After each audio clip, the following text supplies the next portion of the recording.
মাঝে মাঝে মন ফ্রেশ করার জন্য সাগর পাড়ে আসতাম। তো তাই আজকে আমি চলে আসলাম সাগর পাড়ে। হ্যালো বন্ধুরা, কী অবস্থা, আপনারা কেমন আছেন? তো আমি আবারও চলে আসলাম নতুন একটি ভিডিও নিয়ে। আপনারা দেখতে পাচ্ছেন আমি এখন যেখানে আছি, এটা আমার পিছনে কম্বোডিয়ান সাগর, আর আমার পিছনে দেখতে পাচ্ছেন ঠিক এগুলো নতুন এই যে বিল্ডিং উঠতেছে, এটা দুবাইয়ের টাইটানিক না ভাই, আটলান্টিক বিল্ডিংয়ের মতন সেম উঠতেছে বিল্ডিংটা মনে করেন যে যখন উঠবে, যখন বড় হবে বিল্ডিংটা, তখন অনেক বড় দেখা যাবে, অনেক সুন্দর লাগবে এই এরিয়াটার মধ্যে। ঠিক আছে, এখন বর্তমানে আমরা এই বিল্ডিংয়ের এই পিছনে এরিয়াটা দেখতে পাচ্ছেন, এটার এরিয়ার পিছনেই আমরা থাকি। তো কাজ শেষ করে প্রতিদিন 5টা পর্যন্ত কাজ শেষ করে চলে আসি সাগর পাড়ে। আইসা যে পাথরের মধ্যে বৈশা থাকি, প্রত্যেকদিন বৈশা সময় 2 ঘন্টা 2.5 ঘন্টা কীভাবে যায় বলতে পারি না। ঠিক আছে, তবে আজকে বাতাসও বেশি, আর মূলত সাগর পাড়ে যখন বাতাস বেশি হয় তখন ঢেউটাও বেশি থাকে, এই জন্য ওই পাথরগুলোতে যাইয়া বসা কোনোভাবে পসিবল হইতেছে না। কম্বোডিয়া যে এত শিল্পপতির দেশ, এই জায়গায় না আসলে কখনো বুঝতে পারতাম না।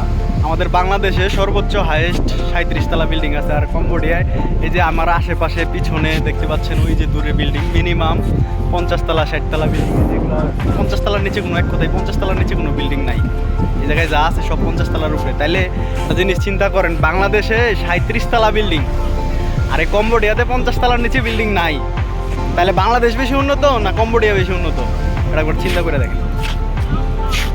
আসলে সিয়ানক ভ্যালিতে কখনো না আসলে বুঝতেই পারতাম না যে প্রকৃতি এতটা সুন্দর হয়, সমুদ্র এতটা সুন্দর হয়, সমুদ্রের বাতাস এতটা ভালো লাগে। মনে করেন যে সমুদ্রের বাতাস যখন শরীরে লাগে, মন প্রাণ সব কিছুই ঠান্ডা হয়ে যায় ভাই, অন্যরকম।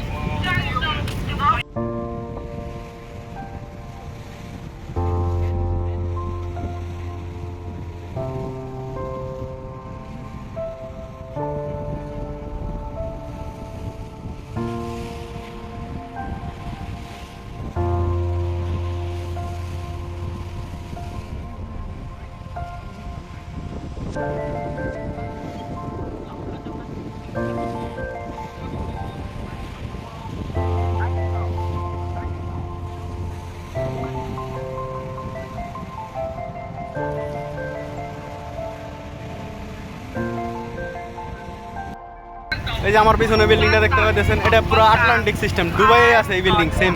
এই দুবাইয়ের মতন বিল্ডিং তৈরি করতেছে, আটলান্টিক বিল্ডিং দেখতে পাচ্ছেন। এখনো বিল্ডিংটার কাজ কমপ্লিট হয় নাই, তবে যদি কাজ কমপ্লিট হয় মনে করেন যে সাগরের সাইডে এটা একটা দেখার মতন বিল্ডিং হবে একটাতে,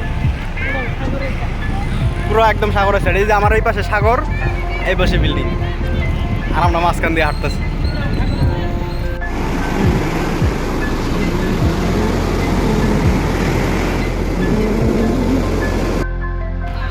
তবে সমুদ্রে আসার পরে আমি একটা জিনিস বুঝতে পারলাম যে সমুদ্রের দিকে বৃষ্টি আসতেও দেরি হয় না, আবার বৃষ্টি চলে যাইতেও দেরি হয় না। কখন কোন দিক দিয়ে যে বৃষ্টি আসতেছে, আবার কখন কোন দিক দিয়ে চলে যেতেছে কোনো ঠিক নেই। এই আকাশ ভালো, এই যে দেখেন কিছুক্ষণ আগে সেই বৃষ্টি, এখন আবার একদম আকাশ পরিষ্কার, আর আবার কিছুক্ষণ আগে সেই বাতাস, এখন আবার বাতাস কম, ঢেউও কম। মানে সমুদ্রের মানে আল্লাহ যে কি জিনিস তৈরি করছে, ঠিক আছে, এটা একমাত্র আল্লাহ ভালো জানে, আর কেউ জানে না। জীবন কখন কোন দিকে ঘুরে যাবে, কখন কোন দিকে চলে আসবে, এটা কেউই বলতে পারে না। আল্লাহ কইছে যে হয় হারবেন নাহলে শিখবেন। ওই তো হাইরা গেছিলাম, হাইরা যায় এখন শিখতেছি। তবে আল্লাহ এমন একটা পরিবেশের মধ্যে নিয়ে আইছে যা আমি কখনো ধারণাও করতে পারিনি বা কখনো কল্পনাও করতে পারিনি। তবে আল্লাহ সর্বোত্তম পরিকল্পনাকারী। আল্লাহ যেটা মনে মনে ভাবে, যেটা চিন্তা করে রাখছে, অবশ্যই বান্দার জন্য উত্তম কোনো কিছু চিন্তা করে রাখছে।